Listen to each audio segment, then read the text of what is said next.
Good evening, everyone, and welcome to the world premiere of Construction's Digital Manufacturing Revolution. My name is Liam Marsh, and I am the Head of Content Partnerships at the B1M. Firstly, I'd just like to say thank you all so much for coming tonight. It's great to see such a packed out room.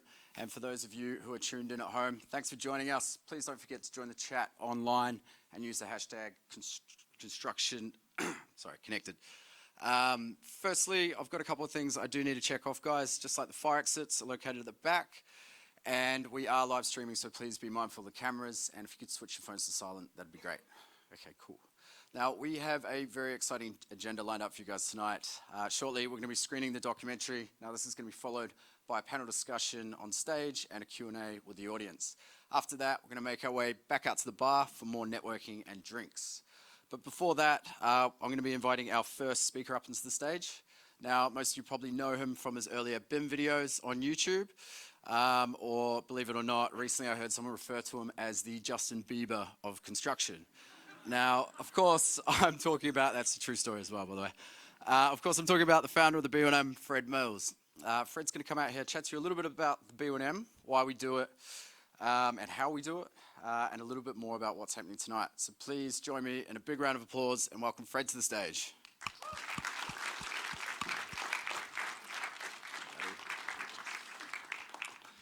Thank you very much, Liam. It's hashtag construction revolution. I'll save that for you. Don't worry, it wasn't broadcast on a live stream or anything. Oh, wait, it was. Thank you very much, Liam. I've now got a room full of people looking at me going, he looks nothing like Justin Bieber. Justin Bieber in 20 years' time, maybe. Thank you so much for coming, and thank you as well to everyone that's tuning in around the world. We are acutely aware of how many people are watching. We really appreciate you taking the time to be with us. The way we build our buildings has a fundamental impact on our lives. The incredible people in this room, and many of those watching, shape our world. You work in an incredible industry that shapes the lives of every child, every adult, every elderly person in every corner of our planet. The problem we have is that most people don't know about our industry and what we do.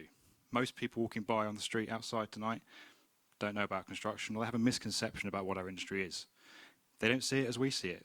They don't see the incredible people, the cutting edge technology, the decisions being made that shape not just our cities, but our homes, the impact that we are having on climate change, and the power that we possess to help turn that tide. That is why we do what we do at the B1M, to show the whole world how amazing this industry is, to fundamentally change the perception of construction on planet Earth, to take the industry's best and most compelling stories out from trade shows and trade magazines that people have to opt into, and instead place them on the platforms that billions of people check every day. My mission in life is a very simple one. I love construction, and I want the whole world to love it too. We cannot attract the best talent to this industry if our society does not know about our sector, if they don't then come to love our sector. Now, as a result of the B1M's impact to date, we have the ability to talk to millions of people about the incredible work that we do. We can now show our incredible industry to people in every corner of the earth. Tonight, we're using our platform to highlight the digital manufacturing revolution that is about to sweep this sector, transforming the way we build our buildings and built infrastructure. Tonight, we're working with a major software brand to show just how cutting edge this industry is to a mass audience. I am so proud of where this has come to, from an idea that I had to the world's largest and most subscribed to video channel for construction, with over 9 million people watching every month. Partnering with global brands, traveling the world and seeing the impact of what we're doing on people in countless different countries and circumstances, being continually blown away by the people who've chosen to build their careers in a company that I started, all behind a single mission, a single vision that unites, guides and drives everything that we do. We love construction, and we want the whole world to love it too.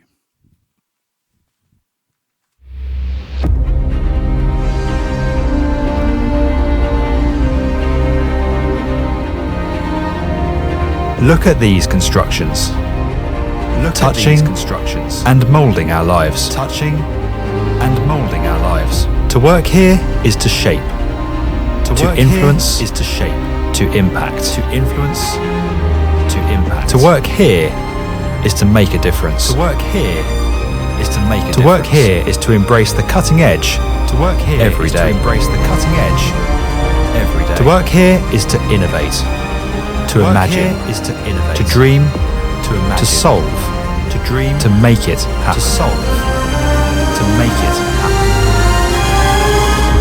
This is a sector that doesn't shout about itself. This is a sector that isn't good at celebrating what it does. That isn't good at celebrating. That many of the talented and best young people don't even notice. And the best young people don't even notice. This is what happens when you share knowledge, expertise, and best practice with a mass audience in the world's most important industry. This is what happens when you show construction at its best to millions. This is what happens when you stop telling and start compelling. This is what happens when you stop boring and start engaging. This is what happens when you show people how great construction really is and what it can be. This is the B1M. This is the B1M.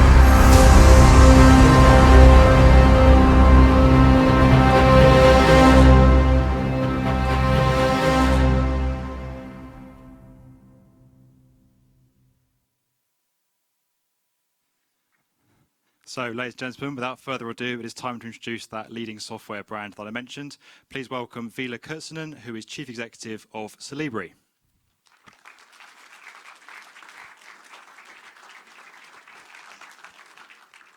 Thank you, Fred. Wow, it's a great honor to be here. I've been a fan of B1M and the work they have been doing for a long time. And to see so many people here and the talent that we have here, it's a great thing. I think the exceptional thing with the B1M videos is that they are very entertaining. I think everybody agrees that they're really nice to watch. But in addition to that entertainment value, I think they also serve a really important practical and very useful value as well. And I think Fred already touched on that point. So how can we use these videos and the publicity here to improve the industry? So it's very sort of known average fact that people often quote construction being behind on digitalization. You know, when you rank industries, we are somewhere, I think, between fishing and I don't know, breeding sheeps. But it's very true.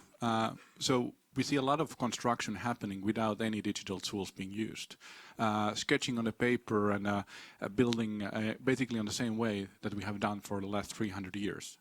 At the same time, we see a lot of companies who are actually way forward, way ahead of the rest of the industry. Those companies have a lot of vision, they have strategies, and they also bring expertise from outside our normal schools, our normal ways of working and developing into their companies, and then they drive innovation and drive the industry forward. And now having the ability here to use these videos to share that knowledge, that vision with the rest of us, I think that's really nice. It's something that we need to be using. It's something that we need to be doing a lot more. At the same time, we can discuss the use of BIM. So that's one of the digital technologies where a lot of modeling tools have actually made it easier and faster to do designs. Of course, to really benefit from those good designs and drive manufacturing, modularization, use of robotics, using drones, all of that requires that we actually trust the models, trust the designs, trust what we have, so that we can actually use them. So the quality aspect that Celebri is driving is really important, and I think this is something that we see here as well. How can we bring the trust into the industry by better designs and take it into the construction sites, and so that everybody can benefit, the whole value chain, the owners, the people living and using the buildings.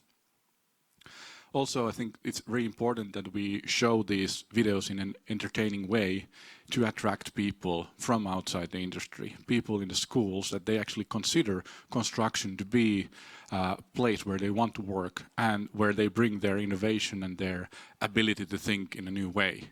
And that's something where we can really benefit from as well. So without further ado, I would like to invite Fred back on stage, and then I guess we'll get to see the film. Absolutely. Thank you so much, Phila. Thank you for joining us all the way from Finland, and also for your kind words on the B1M. I didn't ask him to say that, I should clarify. He's done that of his own accord. There's no sort of secret sniper on him or anything, I can assure you. So yeah, thank you for working with us on this documentary. It's been a real privilege to step inside, explore Industrial Park, and to see how your software is being used. Yeah, I think it's. I really like the film. I've seen it already, so I don't want to spoil anything for you. It has a happy ending, though. That does mean a different thing here sometimes. You're going to be disappointed if you think it's that kind of film. Any children watching, your parents will tell you that when you're older. Ladies and gentlemen, quite late already. So. Yeah, it's quite late. It's post-Watershed, absolutely. So, ladies and gents, without further ado, I think we've overhyped it enough. Hopefully people like it and it's not a massive disappointment. Without further ado, for everyone gathered here this evening and everyone watching around the world on the live stream, the first screening anywhere in the world, you're very lucky, very privileged, you can say I was there. We are very proud to give you Construction's Digital Manufacturing Revolution.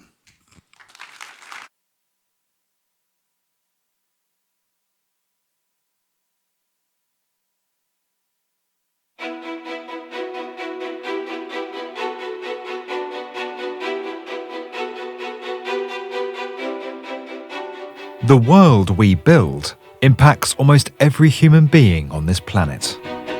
From the environments that we call home, to the way we travel, generate our energy, drive our economies, and shape our children, it is the construction sector that underpins the direction of our societies. But despite its fundamental impact on our way of life, our approach to construction has changed little over the ages, and we still use many of the same techniques and materials to build prototype structures in volatile outdoor environments. Now, as our planet experiences unprecedented change, the sector is embracing rapid advances in digital technologies and making a bold shift towards the world of manufacturing, merging the two to usher in a new dawn.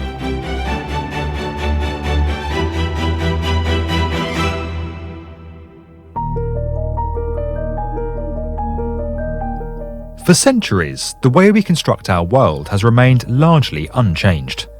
Still using many of the same materials and processes, each project that the construction sector undertakes requires the delivery of a unique product in a unique outdoor location. Moving works away from the challenges of each site and into controlled conditions offers many benefits. Economies of scale can be achieved through automated production lines. Productivity can be significantly improved, and quality can be ensured. Such an approach also reduces the amount of time that a project is on site for, helping to lower costs, negate site-specific challenges, and to minimize disruption. The extent to which construction works are taken away from their final sites varies hugely. While volumetric solutions create entire enclosed spaces remotely and then deliver those to site for installation, non-volumetric systems are large elements of a building or structure that are prefabricated before being brought to site. On a more granular level, component-based approaches and platform systems create a kit of parts and draw from a series of predetermined items that are consistent across a number of projects. Each of these off-site construction approaches offer different benefits, and each has its advantages depending on the type of project being built. However, non-volumetric and component-based approaches can retain the benefits of off-site production while offering the adaptability needed across the many different types of site that the construction industry contends with.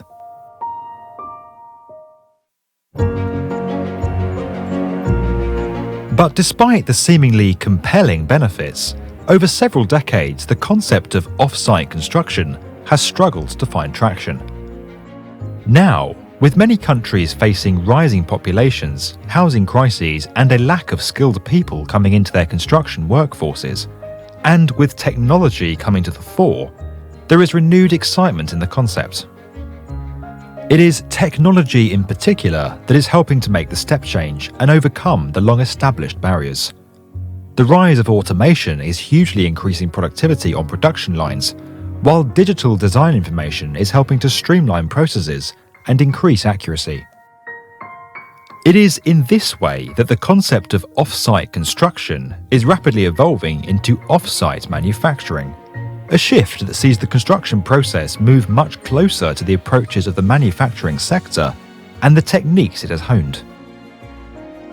That shift can be clearly witnessed at the UK's Explore Industrial Park. Conceived and owned by Laing O'Rourke, a global general contractor with some 13,000 staff and an £8 billion pipeline, the vast factory is the most automated concrete products facility in Europe.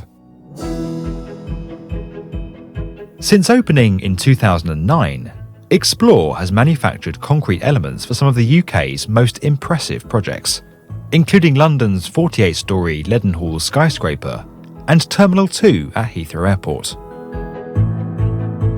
Explore Industrial Park is one of the most advanced precast manufacturing facilities in Europe. It allows the Laing O'Rourke Group to control its own supply chain to a large extent. We can react quite quickly to requirements on site as a result of that. With EIP, Laing O'Rourke has managed to move 70% of its on-site manufacture to an off-site means, and that's brought a 60% increase in productivity and a 30% increase in accuracy to the delivery schedule. What sets us apart from other precast manufacturers is our use of automation through machinery on the factory floor, also software tools that we're using.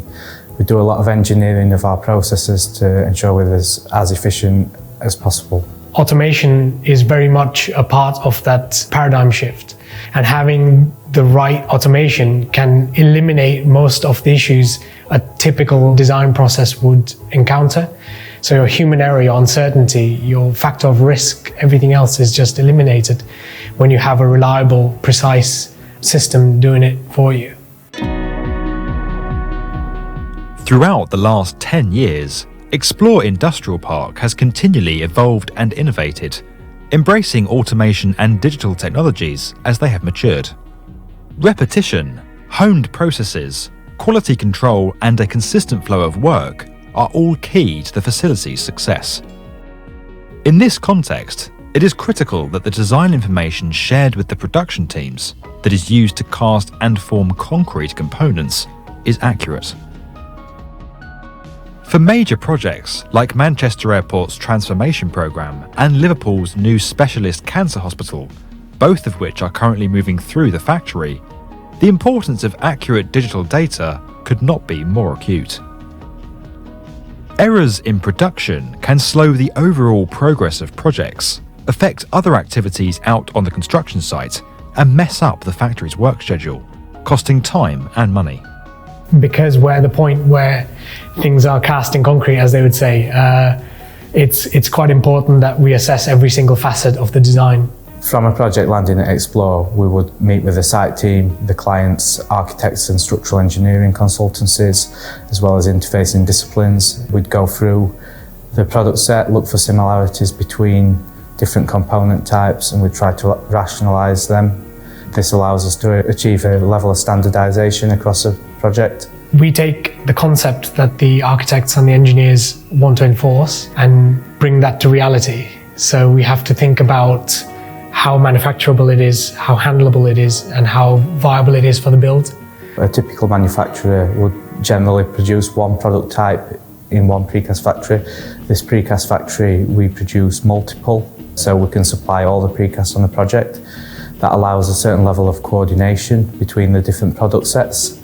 Other things that set us apart are the complexity of the products that we're willing to manufacture. Traditionally, precast concrete, it's fairly simple geometries. We do a lot of architectural product here that Explore that you might not find elsewhere. From the outset of a project, Lang O'Rourke's teams consider which elements could be fabricated away from the construction site. Working within the broad parameters of what the factory can achieve, they then develop detailed design information models to inform both the construction and operation process and the manufacturing of components. To ensure the accuracy of their digital information, the team use Celebri Office to validate its contents. Pulling information from various different members of the design team into a single combined or federated information model in Celebri, the tool can then be used to check the quality of that data, communicate any issues, enable quantity takeoff, and classify components. With their design information quality checked, the team then issue digital production information directly to the factory floor, where the process of component manufacture begins. From the cutting and fabrication of steel reinforcement cages, including placement of the ties, to the distribution of concrete across the factory, the pouring of that concrete, and the process of curing it, Lang O'Rourke's manufacturing process is highly automated, helping projects delivered through Explore to take significant strides in productivity. Once produced, the building elements are loaded onto vehicles, taking into account the order that they will need to be unloaded in, and are transported to their sites. Those on the ground in the project's location are able to seamlessly engage with and see the data about their scheme through tools like Celebri Anywhere, which enables access by any member of a project team wherever they may be, and Celebri Site, specifically tailored to those working in the field. The geographic positioning of Explore in the very centre of the UK is deliberate, and the factory has created components for sites in both the south of England and in Scotland. From the outset of the design process, right through manufacturing to the delivery and installation of components on site, and the operation of the built asset afterwards, the entire process is informed by digital data. The success of such projects is therefore dependent on the quality of the data used, and the idea of not quality checking or validating it seems very risky. If something's inaccurate, it can not only be at the detriment of your product and your quality and your safety, but it's immediately visible in your coordination checks. I mean, as a species, we're quite a visual species, so now that we're doing everything in 3D, it needs to be spot on or you will know about it.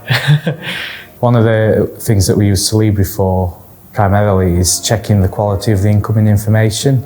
So prior to us receiving information at Explore, we provide the consulting engineers or architects with a library of standard objects, produce a BIM object library. We then pass that back to the consulting engineers. They populate their model and then provide us that information. We'd also do checks between the different precast elements for construction joints to make sure that's as per the agreed details. You're able to streamline the design in the best way possible and ensure that everything works before it's tangible in any way, shape or form. So for us, it's very key that we get the models and all our theoretical understanding of the entire structure spot on before it gets anywhere near the floor or sites. Once all the issues have been closed out, then we would transfer the model through into our precast RC detailing platform. We add more detail to the models. We'd be adding information such as casting fixtures, reinforcing bars, basically to get a digital model as to what we're trying to produce actually out in the factory. Having a safe system that is able to carry out these checks for us, it eliminates the possibility of human error and uncertainty, giving us a much better outcome in the way that the product is built. Information not being right has impacts to every single facet of the system. Because if you think about not just the safety and economy of the whole thing, it's the environmental impact as well.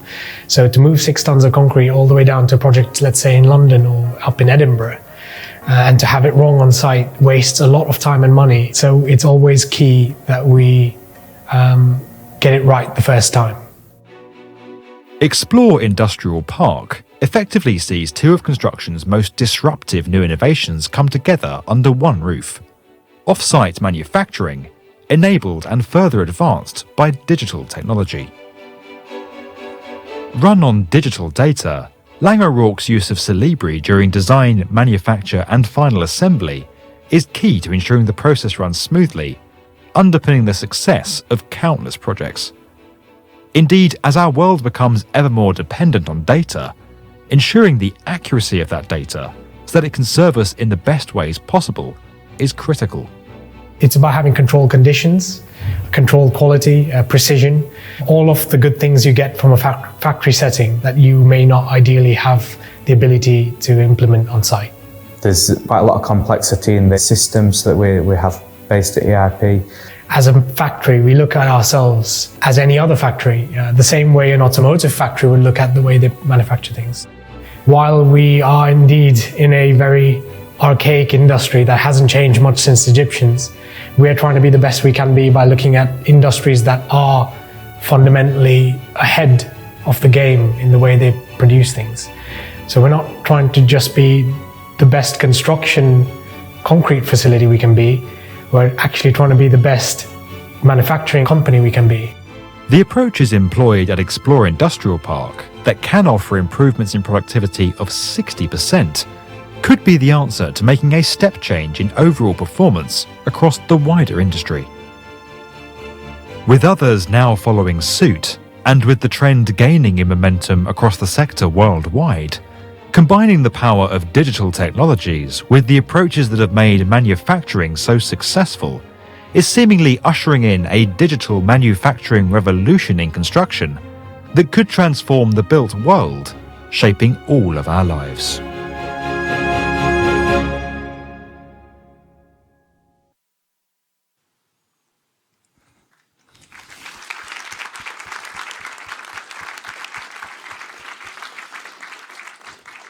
Thank you very much, ladies and gentlemen. There you go, construction's digital manufacturing revolution.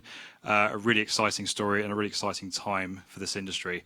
I just want to give a massive shout out to Laing O'Rourke and thank them for the access that they gave us to that factory. The fact that I got paid to go and walk around that for a day was fantastic. Didn't really feel like work. I actually forgot we had to do some filming when I was there because it is as awesome as it looks. I also want to give a shout out to the two guys in the video. I know nothing prepares you for seeing yourself that big on a cinema screen. Don't let the fame ruin your lives. So now we're going to have a panel discussion. We're going to grill some people to get into the nuts and bolts of this and find out what's really going on. So I'm going to welcome back Vila from Celebri and also Emma Riegler from Laing O'Rourke. Give them a warm hand.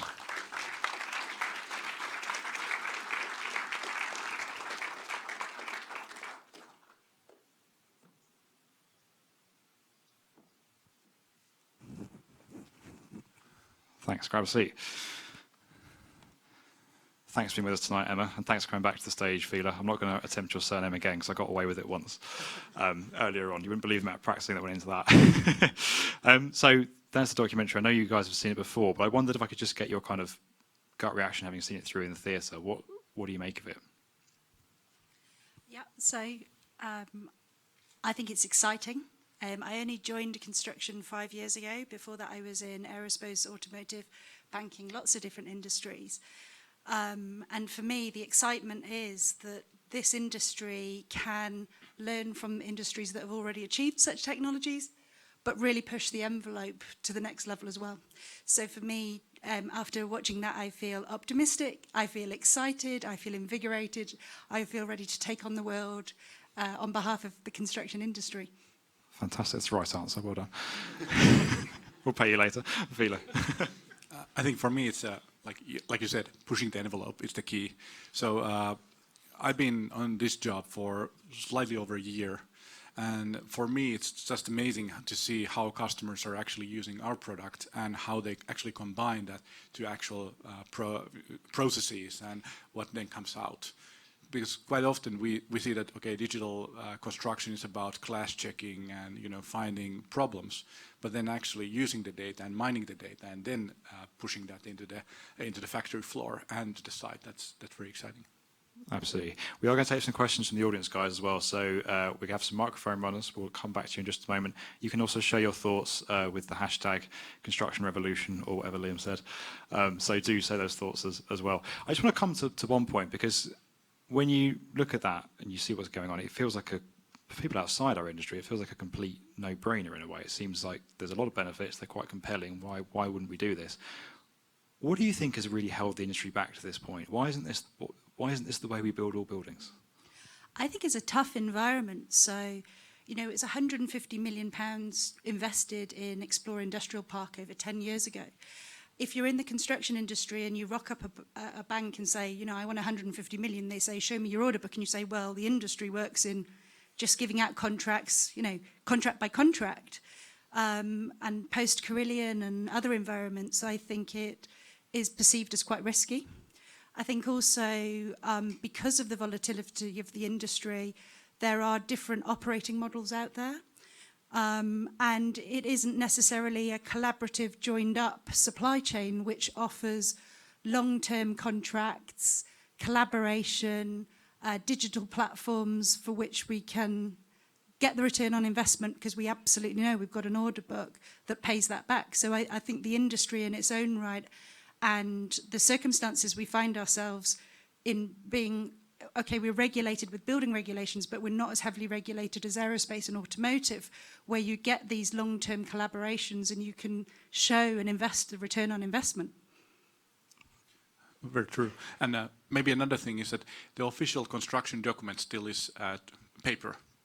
So as long as we don't really start as an industry trust our digital data from the permitting and from all the governmental things that they need to do, and we still document everything on paper like we have done for the 300 years, I think it's holding back the digital part of the industry, because we are not really, you know, we are not even ourselves saying that this is something that we completely trust.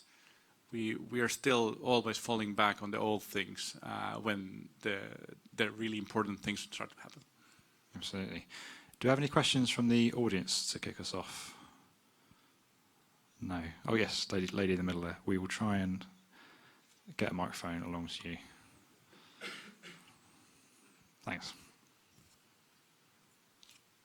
Yeah, thanks. Thanks for this. You said that this industrial park opened 10 years ago. So, what's new about what we've seen in the film? How have the processes changed over 10 years? What did you do 10 years ago that you're, you know, and how, you know, how is what you're doing now different? Because I'm not completely clear what's really new here. Is it the combination of the software and the manufacturing process? I mean, the other part of the question is why so much focus on concrete? Because I think, you know, there's big discussion about concrete emissions and so on, engineered timber, you know, many other kind of materials. Why devote a whole industrial park to concrete when it seems as if that's something that we ought to be going beyond? Yep, good question. And I think 10 years ago when the business case was put together, it was envisaged that the thermal properties and the cost, you know, the economy of the schools and the hospitals, that was the basis of the facility being put together. You know, we hadn't had the revolution, I guess. Greta hadn't yet come and spoken to us around that. But we are working on SEM-free content, and so there is a sort of an ambition around the sustainability piece that we have for sure. In terms of, you know, what's different, I see, I mean, I've only been in the industry for 5 years, but looking back on what was created 10 years ago, I absolutely see it as evolution rather than revolution. Trying to change the way we do things means taking everybody on the supply chain, on the journey, from the funders, which can be pension pots that are very risk averse and don't want to do things differently, through to the clients that are procuring, the guys that are designing, the main contractors, the subcontractors, the suppliers to that. You know, trying to make step change in the industry has been quite difficult, and it remains difficult. I think the change that we've seen at Explore Industrial Park really is from a position where the business case was anticipated that we would be making lots of regular product for standardized products. The reality of where we are today is 2/3 of our income comes from non-standardized products, from high-end architectural and infrastructure products. So for us, we are looking at trying to take more and more bespoke processes into a standard process. And that is a massive challenge. You know, the automotive and aerospace industry didn't have that challenge. They make the same cars, they make the same aeroplanes. They put the investment in and then they make a large number of them. In the world that we're in, every building is a one-off. Quite often a panel on a building, on an elevation, is a one-off as well. So really our evolution actually is focusing on the processes and the way we go to work across the supply chain, enabled by the digital platform, which helps us with collaboration and talking to each other in the same language. That's the sort of evolutionary steps that we're taking, which when you stand back and really look at it from an industry, probably is quite a significant revolution. It's funny, I actually asked the same question when I walked into Explore Industrial Park. It opened in 2009, and there's a fantastic corridor with all the projects that have come out of it. And I asked the same thing. I said, originally, so what's changed here? How has it changed between 2009 and 2019? And the answer I got was about, there's been a lot more automation that's come in as that technology's improved. And the digital technologies we have around now are completely different, really, in the industry as they were to 2009, although we still use email quite a bit. But am I right with that? And that's what the people on the ground told me there, is that's the point, isn't it? There's been evolution over time. Absolutely. And, the digital platform definitely is the way forward, with global supply chains. And, the video talked about the accuracy and clarity of communication. Across the supply chain, we all work in different ways. The steel guys work in phases, we work in units. The guys who are releasing the design work in a different grouping of information. We've got to have a common way of talking to each other so the mistakes are built out. And really that is the evolution around the sort of digital talking to each other in a common language. And I think I've seen some precast factories which are not as digital, and it's quite interesting to see how the interpretation of a 2D document is how it's laid out. Then you build your formwork there, and you design the whole production basically on a sheet of paper taped into a wall, and the end result is that you have a huge scrap pile behind the factory, which is quite depressing. And then you go to the site, and there's guys who are cutting pieces of the element away because it's the wrong element. But they cannot use that for anything else, so they need to change that into something that they can use. So I think this is the big difference here, that we actually produce something which is error-free. It's a good point as well. The digital manufacturing approach can equally be applied to cross-laminated timber, other forms of panelised construction, outside of concrete as well. Do we have any further questions? Yes. Sorry. So one of the things that strikes me from this is that standardisation, it sounds like something that hasn't been completely hit yet. What do you think are the main barriers to that? I'm desperate to answer that, but that would be bad as a moderator. So I think there's a perception that standardisation means every building or structure looks the same, and it is absolutely not that. I think, to me, standardisation is about setting out a set of principles across the design supply chain that we all work to. Standardisation of connection details doesn't mean every building looks the same. It means the stuff that the client doesn't see, that they're probably not even interested in paying for, is as low cost and as efficient and as accurate as possible. So, that's one thing. I think the digital platform enables us to create libraries of objects and share those through the supply chain, through the industry, which has been another barrier. But I think in general, the sort of, as I've seen it in the last 5 years, people just don't like to conform.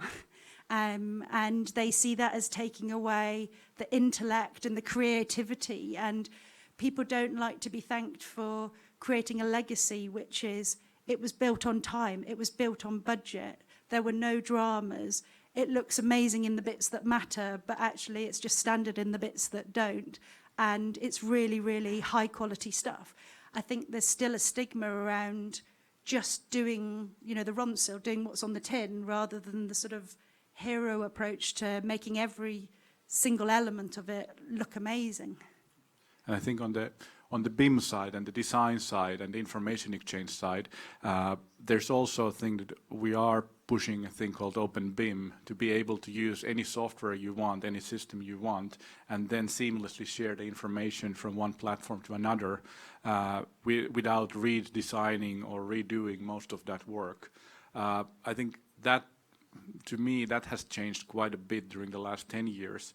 During the last few years, actually, I think everybody in the industry, even the companies that didn't really embrace it in the first round, are now coming back and saying that we also want to be part of this because our customers are requiring us to do it. So it's sort of building a trust on to have this kind of PDFs of the industry so that you can really share information without giving your IPR or giving everything you have to somebody else, so that they could then potentially reuse that. It's almost like, as we touched in the documentary, I don't think our society globally is ever going to accept standardized buildings in the way we accept standardized mobile phones or cars. But it's having that degree of adaptability and versatility for the variety of buildings and sites that construction contends with, while getting some of the standardization and manufacturing benefits. We have to kind of straddle the two. We can't mass manufacture box buildings. Yeah, and I think, you know, it's the skills that the next generation are coming through. Are our universities enabling people to think for design for manufacture, assembly, design for logistics? So designing the building goes beyond just what the building looks like. The designing the building goes to how will the building be built? How will the building be maintained? Increasingly with the green agenda, how will it be demobilised? Could it be sent somewhere else? So, you know, there are a huge agenda of things to think about in our industry, for which actually the intellect is really understanding the principles and finding a way to achieve that in the project that's ahead of you. Absolutely. Next question. I've had a good grilling so far. Yes, sir. We'll just get you a microphone, sorry. Benefits of filming. Hello. With the rise of initiatives such as circular economy and people looking to increase the lifespan of buildings, is off-site construction methods such as this help or hinder the drive? So the way that I see it, it can help. You know, precision engineering, use of alternative materials. I think about some research and development programs that we've got on in the supply chain. We've got curing agents, we've got cladding elements where today's materials performance is just not good enough. And we are having to invest in a way of doing things differently to precision manufacture them. But in investing in new materials and working with the supply chain so that they can put some R&D money in, they're also increasing the longevity and the greenness of what's happening in those materials and those applications. So I think it's something to be embraced and harnessed, and if we think in the right way, it can add value in that perspective. And also, I think it's the importance of knowing what you have in the building. So it's one thing that do we envision the building to be operated for 100 years or 200 years, and really then bring in the information about the maintenance and the alternative use cases of the building when it's already been built. But then the other thing is that how do we make it easier to recycle the building when you actually demolish it? So if you envision a lifespan of, let's say, 30 years or something like that, and you build that in, so you think that, okay, we are going to tear this down, we are not going to renovate this, we are not going to keep it running, but when we take it down, we actually know that what is there and how can we recycle. And actually, it was quite interesting that we actually have customers who are in the demolition business, and they actually use the BIM model already to drive those processes as well. It tells few things. One is that the BIM has been around for long enough that actually buildings that have been modeled are already being taken down. So, you know, maybe that's a good thing. Yeah. I think also, you know, it's quite commonplace to hear about the digital twin now. And part of the benefit of investing in the digital platforms is not just the construction and the design of it, the maintenance and, you know, the lifetime ownership of it. And I think you are able to think about those considerations and model what they might look like and model alternatives before making a final decision, which can help inform clients and funders and the supply chain to think about those things, which may not have been so easy before. I'll pick up on that concept of, you know, we're basically building two things now. We're building the building or the structure, a project once digitally and then again physically. It needs to be seen as two projects in that way. Obviously, the data is critical to the process that we saw at Explore. We saw that through the documentary. Can you speak to the importance of getting the data right at the factory? Because I mean, I guess having the wrong data or things going wrong, you've literally cast it in concrete, and it's a problem. Yeah, and again, interesting for me coming into this industry, I wasn't aware that when we build a building and we fabricate things off site, which isn't a new concept. Most of the subcontract works that we've brought in has been fabricated and manufactured somewhere around the world beforehand. The steel is fabricated somewhere, the cladding is fabricated somewhere. Quite often, to keep up with the crane movements for the on-site installation, which can be a lot faster than the manufacturing process, you're manufacturing 6 or 9 months in advance of that being on site. Quite often, the other structural elements or mechanical, electrical elements that you're interfacing with haven't been designed. And so this dynamism to be able to keep up with changes that are happening with the design in the building and making sure that what you're manufacturing is the right stuff is a difficult challenge, and that could not be achieved without the digital platforms. And interestingly also, some of you may have heard of Industry 4.0, and that is really the digital twin of the factory itself, and the factory learning its own lessons around efficiency, productivity, and it can't learn the lessons if it has inaccurate data. And I think it's also a question that the bigger the element we are manufacturing, the more right it has to be. So if it's an element and basically it's a concrete element with rebar in it, that's one thing.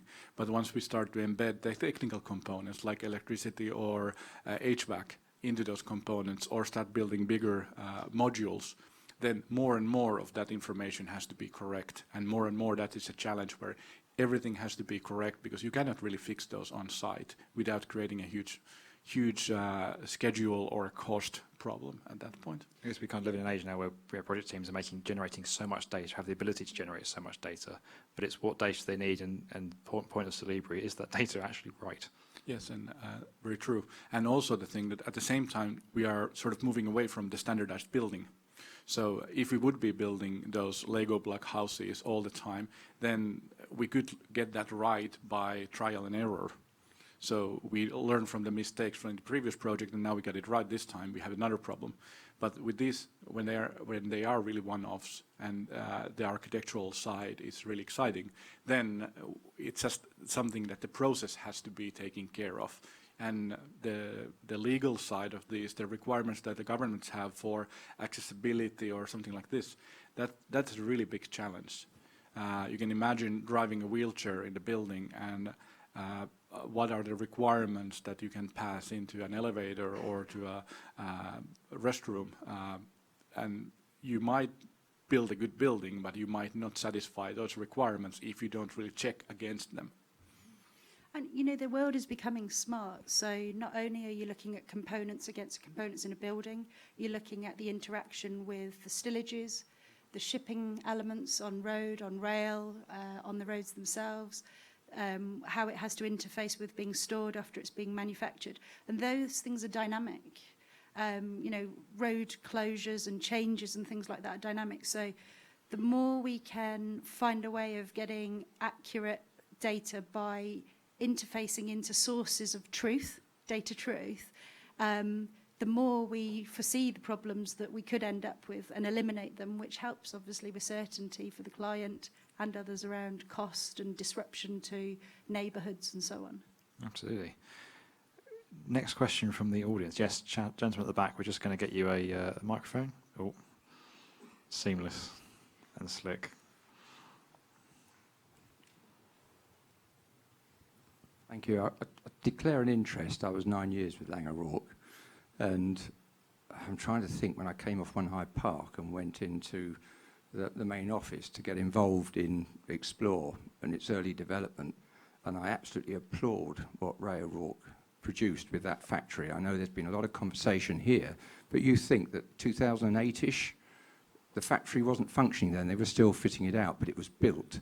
So how many years before that was the schemes sorted out and the processes to try and develop that factory, that now we're 10, 11 years later and it's trying to keep up with modern innovations?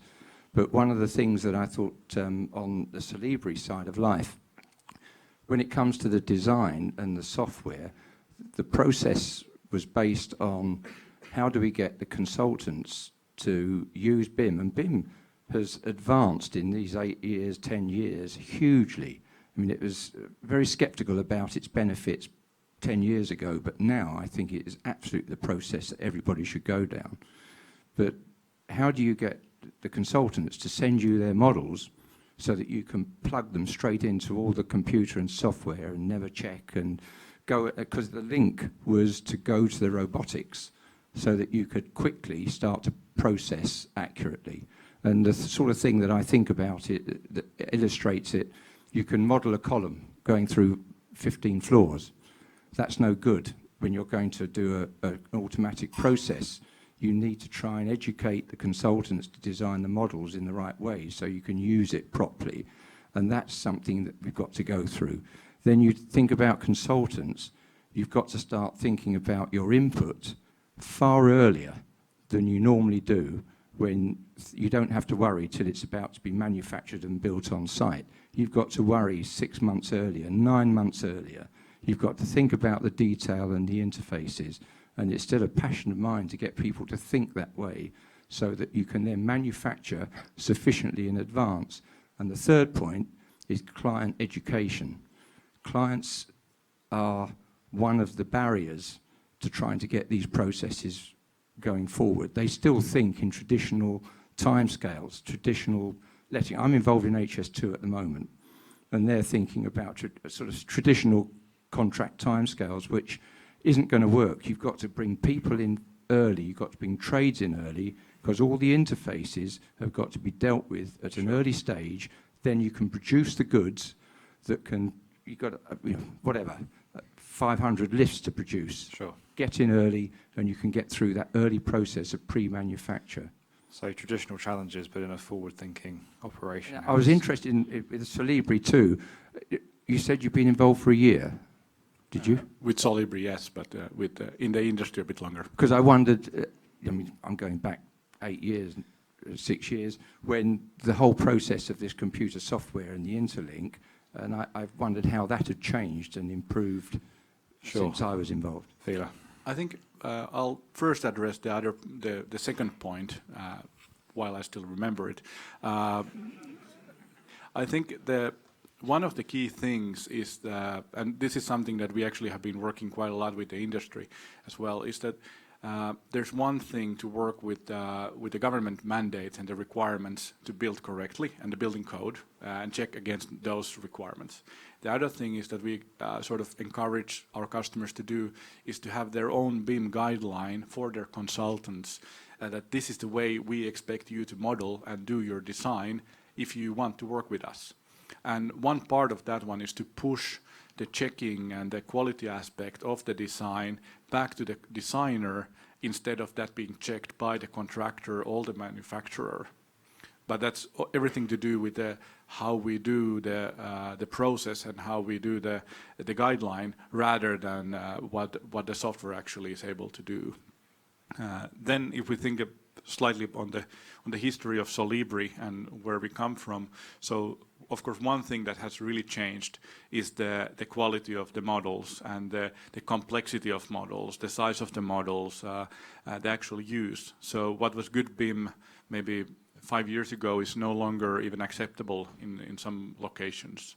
The other thing is the software engine itself has of course dramatically improved, but then also the ability for customers to build their own content and their own rules and to do checking that we haven't even sort of come to think about. So I think this kind of customization and use of APIs and simple programming languages really has changed the way customers expect software to be working. It's less about taking a software from the box and start using it and immediately getting benefit. That's important as well. But the other thing is the ability to customize and make it work for your use cases. It requires a bit of work, but then the gains are a lot stronger as well. And if you give a brief answer to a long question, that would be great. So I think in adoption by the design community, there's the carrot and there's the stick. The stick hasn't quite got it, the way we procure, where the liabilities sit. I don't think we're quite there yet. I can see a number of projects for which we are a main contractor. It is not clear who owns the overall connectivity of all the parts of the design. It seems to be sort of subcontracted out and therefore a little bit wishy-washy. But, you know, the industries that I come from, you get very little movement across different companies because people have really good pay and conditions and they don't want to move and it's near their home. And because of the way we procure in this industry, which is project by project, talented people like to go for the good projects, and so they move between organisations. And actually, someone working for a main contractor who uses Solibri, who thinks in this way, and then going work in a consultancy and starts to inform the consultancy in this way of thinking and thinking about metadata. How do we design with the view that metadata is available to put into the digital models and then down onto the shop floor and then into the as-built model? You know, that is a massive advantage in our industry, that there is so much cross-fertilisation across the supply chain, where if we all start to think in you know, a set of principles that are collaborative and take those with us on our journeys, there is a revolution within the skill set itself. Absolutely. We have time for one final question from the audience. The panellists will be outside as well afterwards to take any questions. We've exhausted the questions. That's good. Oh, of a good press conference. I just want to ask you a personal question. You joined the industry having worked in lots of other sectors. When you came into construction, what did you think? Whoa. Be honest. This is a bit loopy. So I think, you know, I've worked in many different industries, and this is probably the most fragmented industry with the sort of American culture of litigation, shall I say. So I see changes. I see changes even in the 5 years that I'm here in the way that, not so much open book management, but you know, you talk about enlightened clients procuring in a different way, the likes of Heathrow and people like that trying to start the NEC contract, which is maybe now migrated not into what it started, you know, what its intention was originally. But there is a long way to go for our industry to set itself up to be collaborative, to get the benefits, I think. But, you know, as per the film that we saw, there are so many people starting to think in the same way.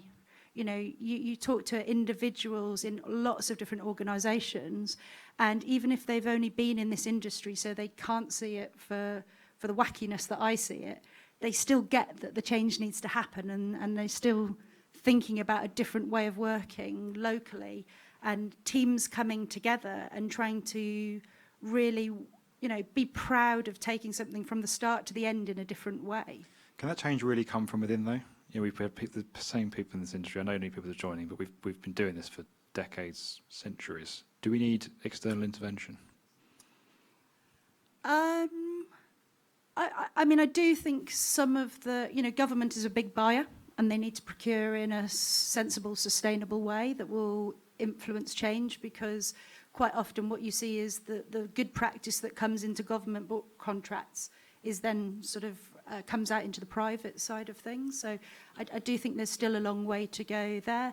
But I think, you know, the endeavours that you guys have and the R&D projects that are going on, I think is about inspiration rather than, you know, I think it's more carrot than stick. Absolutely. Just want to ask each of you finally, for those of you here this evening and many of you watching who are thinking, digital manufacturing looks fantastic, we'd like to employ this in some of our projects, what advice would you give them in terms of just one short piece of advice on where to begin?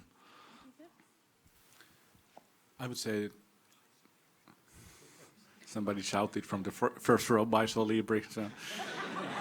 That was by Solibri for anyone watching this. Solibri.com. But I think it's the real answer there is to think things in a new way, see what's out there. Really, you don't need to have maybe external help, but really think through the processes and think where do you get the quick win, so that you can then take the next step as well. Great answer. Yeah, and I would say, you know, automation is best placed when it is a human doing a job for which they don't need to use their brain. So try not to automate the things for which humans add value. Try to automate the things for which they're a boring job, and the person who's doing the boring job, who's got fantastic ideas, can be alleviated from doing that boring job and go and do something revolutionary and inspirationally for you. Two fantastic answers. What a note to end on. Well, Emma, thank you so much for taking the time to be with us. And Vila, thank you for being with us as well and for supporting this documentary. We really appreciate it. Don't forget, guys, Emma and Vila are going to be in the bar afterwards, rightly getting themselves a drink, I think, after that Q&A. But you can ask some more questions there, and you can join in on our hashtag as well. The documentary itself will be going live straight after this, so it's out there for you to watch, pause, rewind, stream as many times as you want in your living room. The live stream is going to be out there as well, so you can go back and look at all our mistakes, including Liam's hashtag mess up, which I'm never going to forget. So suffice to say, thank you so much for being here this evening, everyone. We've really appreciated you coming along. Thank you so much to our panelists and to those who are in the documentary as well and who worked to make it happen. And we will see you again soon. Good night.